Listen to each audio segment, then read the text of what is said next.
हिंदी में यूपीएससी की तैयारी से संबंधित प्रोग्राम्स को देखने के लिए सब्सक्राइब करें study IQ IAS Hindi. Hello दोस्तों, स्वागत है आप सबका स्टडी IQ IAS हिंदी पे। मैं ललिता दहिया। दोस्तों, आज की परिचर्चा में हम समझने का प्रयास करेंगे कि नकबा क्या है, क्या इजराइल फिलिस्तीन युद्ध से इस नकबे का कोई कनेक्शन है, कैसे ये शब्द ऐतिहासिक तौर पे महत्वपूर्ण है। तो चलिए परिचर्चा की शुरुआत करते हैं। सबसे पहले मैं आपको बता दूं कि नकबा का अर्थ होता है तबाही। ध्यान रखिएगा, 14 मई 1948 को जब इजराइल ने स्वतंत्र देश की घोषणा कर दी थी, उसके बाद यानी 15 मई को फिलिस्तीनियों ने लाखों की संख्या में विस्थापन किया, यानी बड़े स्तर पे फिलिस्तीनी जो थे उन्होंने घर छोड़ाया, बड़ी संख्या में उनको घरों से बेदखल किया गया। इसी तबाही के मंजर को याद करने के लिए 15 मई के दिन को, यानी जिस दिन इजराइल ने स्वतंत्र राष्ट्र की घोषणा की थी, उससे एक दिन के बाद के दिन को यानी 15 मई को नकबा दिवस यानी तबाही दिवस के तौर पे याद किया जाता है। यानी ये इजराइल फिलिस्तीन के संकट से जुड़ा हुआ मामला है सीधे तौर पे। अब हम यहाँ पे स्पष्ट तौर पे बता दें कि लगभग 7 लाख फिलिस्तीनी जो युद्ध पूर्व आबादी का अधिकांश हिस्सा था, अपने घरों से विस्थापित हो गए थे। तो क्यों विस्थापित, क्यों निष्कासित किया गया था? क्योंकि अरब इजराइल युद्ध के दौरान इन फिलिस्तीनियों को या तो घरों से निकाल दिया गया था या ये विस्थापित हो गए थे, और साथ ही इजराइल ने उन्हें वापस लौटने की अनुमति नहीं दी थी।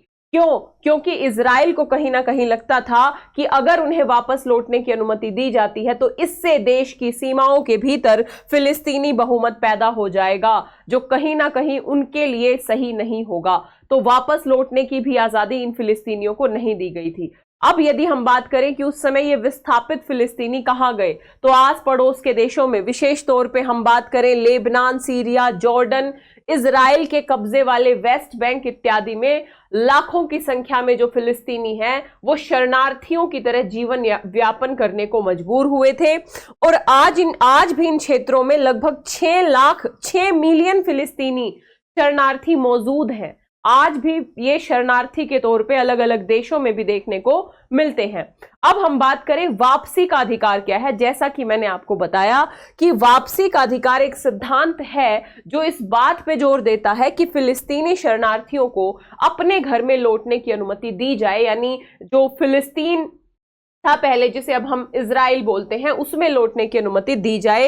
यह इजराइल फिलिस्तीन संघर्ष में एक मुख्य शिकायत है, शांति वार्ता में विवाद का एक मुख्य मुद्दा रहा है। और इजराइल फिलिस्तीन संकट आज वर्तमान में और ज्यादा व्यापक हो चुका है, क्योंकि हमें पता है पिछले 7 महीने से इजराइल और फिलिस्तीन के मध्य युद्ध चल रहा है। इजराइल की सेनाएं अब गाजा पट्टी में भी लोगों को बड़े स्तर पर विस्थापित कर रही हैं।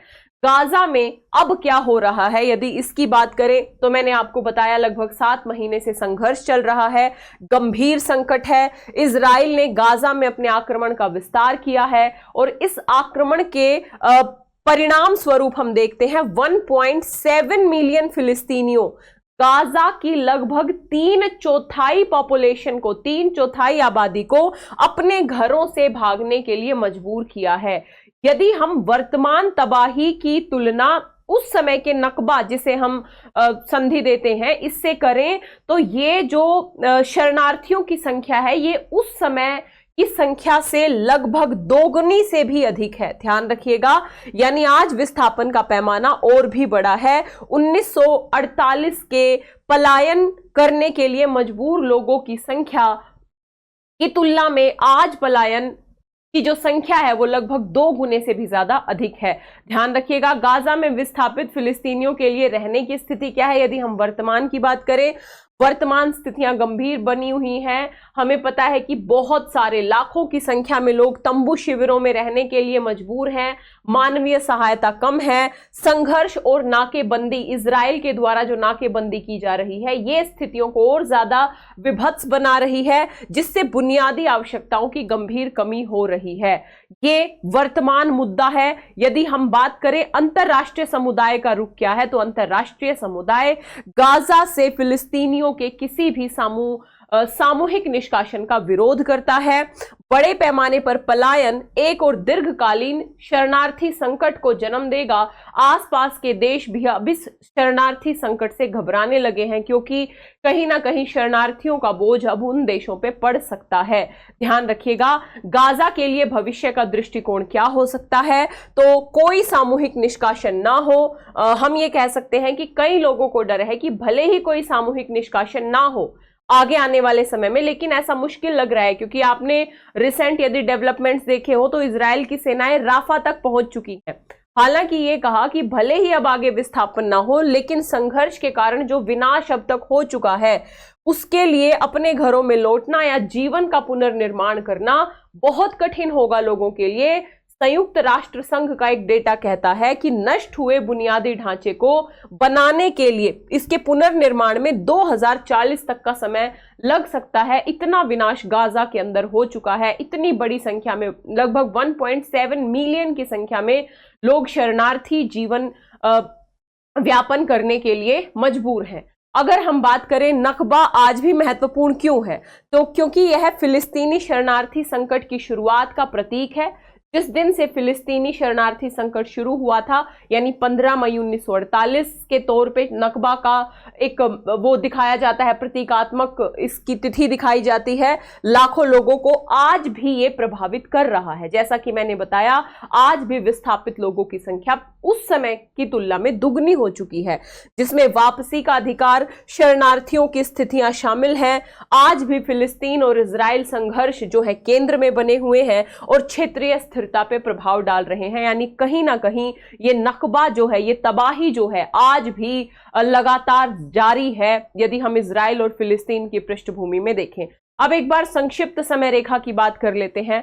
दोस्तों, 20वीं सदी की शुरुआत में यहूदी और अरब दोनों फिलिस्तीन की भूमि से ऐतिहासिक और पैतृक संबंधों का दावा करते हैं। शुरुआत यहां से हो जाती है। फिलिस्तीन की भूमि को लेके अरब और यहूदी दोनों ने दावा किया कि ये हम दोनों की पैतृक भूमि होगी।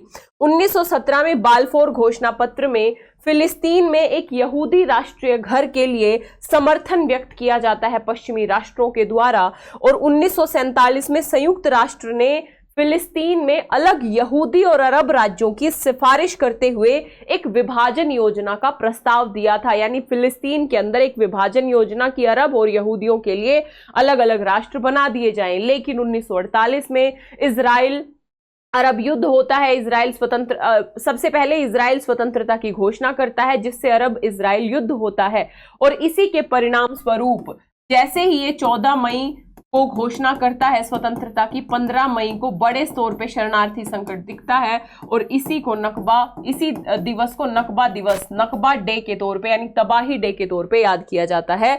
1967 आगे डेवलपमेंट की बात करें तो 1967 में भी 6 दिवस युद्ध होता है।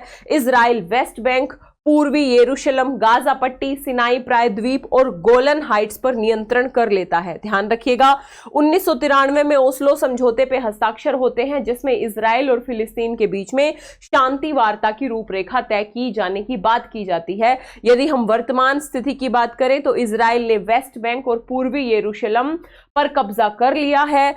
इजराइल बस्तियों के निर्माण और अलगाव बाधाओं से फिलिस्तीनी क्षेत्र बड़े स्तर पे आज भी प्रभावित हो रहे हैं। और यदि बिल्कुल वर्तमान सिचुएशंस की बात करें तो गाजा में भी लाखों लोग शरणार्थियों की तरह जीवन जी रहे हैं, क्योंकि इस युद्ध के बाद इजराइल की सेनाएं अब गाजा के काफी बड़े क्षेत्र पे विजय हासिल कर चुकी है। लाखों लोगों को, शरणार्थियों का जीवन, मतलब हम ये कह सकते हैं कोई मानवाधिकार नहीं है, बच्चे भूख से मर रहे हैं, अलग अलग रिपोर्ट्स आ रही हैं, ऐसा जीवन जीना पड़ रहा है लाखों की संख्या में लोगों को। यदि आप मैप पे लोकेशन देखोगे तो ये जो इजराइल है यही पहले फिलिस्तीन हुआ करता था, वर्तमान में इजराइल है, ये वेस्ट बैंक है, ये गाजा है, और इस गाजा में भी अब इजराइल लोगों को वहां से विस्थापित करने में मजबूर कर रहा है। युद्धात्मक स्थितियां वर्तमान में बनी हुई हैं। ये एक छोटी सी परिचर्चा थी, तो आपको पता होना चाहिए नकबा क्या है और क्या इसकी पृष्ठभूमि है, वर्तमान सिचुएशंस क्या है। और यदि हम भारत के स्टैंड की बात करें तो ध्यान रखिएगा, इजराइल फिलिस्तीन मुद्दे पर भारत के विचार समय के साथ विकसित होते रहे हैं। भारत ने शुरू से ही फिलिस्तीनी मुद्दे का समर्थन किया है, फिलिस्तीनी मुक्ति संगठन को फिलिस्तीनी लोगों के एकमात्र वैध प्रतिनिधि के तौर पे मान्यता देने की बात की। लेकिन वर्तमान में यदि हम भारत की बात करें तो भारत 2 स्टेट थ्योरी, 2 राज्य समाधान की बात करता है, जिसमें इजराइल के साथ साथ एक संप्रभु, स्वतंत्र और व्यवहार्य फिलिस्तीनी राज्य की स्थापना का भी भारत समर्थन करता है।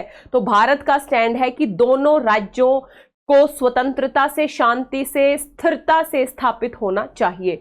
तो ये पूरी की पूरी परिचर्चा थी। आशा करती हूं आपको वीडियो अच्छी लगी होगी। आपका क्या कहना है वर्तमान संकट पे, कमेंट बॉक्स में अपने विचार जरूर बताइएगा। इसके साथ ही दोस्तों, यदि आप 2025, 26 या 27 में यूपीएससी का अटेम्प्ट देना चाहते हैं, बेहतर तरीके से प्रिपरेशन करना चाहते हैं, तो आप हमारे P2I बैच यानी PT mains interview batch foundation batch है, जिसमें PT mains interview, CSAT, current affairs, ऐसे सब कुछ इंक्लूड है। तो देर किस बात की, फटाफट जाइए स्टडी IQ की ऐप या वेबसाइट पे, या इस वीडियो के डिस्क्रिप्शन बॉक्स में लिंक दिया होगा, उस लिंक पे जाके आप एडमिशन ले सकते हैं। एडमिशन लेने से पहले कोड यूज करना है LD Live, LDLIVE, LD Live code के साथ ये बैच आपको मात्र 27,999 में मिल जाएगा। 18 किताबें आपको इस बैच के, इस फीस के साथ ही इंक्लूड है। ध्यान रखिएगा, 17 मई से क्लासेस शुरू हो रही हैं।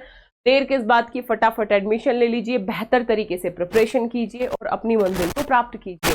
साथ ही यदि आप हिंदी माध्यम में ऑप्शनल वैकल्पिक विषयों को ढूंढ रहे हैं पढ़ने के लिए, तो हिंदी, ये हिस्ट्री, PSIR और हिंदी लिटरेचर ये अवेलेबल है। तो फटाफट आप लिंक पे जाके एडमिशन ले सकते हैं। मात्र 14,999 में आप अपना वैकल्पिक विषय तैयार कर सकते हैं। हिंदी माध्यम का, इंग्लिश मीडियम में अलग अलग विषय हैं। बाकी आप मुझे मेरे Telegram channel Lalita Dahiya academy, Instagram, Facebook page पे जरूर फॉलो कीजिएगा। यहाँ पे PDF वगैरह अवेलेबल होते हैं। मेरी सारी क्लासेस के लिंक नोटिफिकेशन मिल जाते हैं।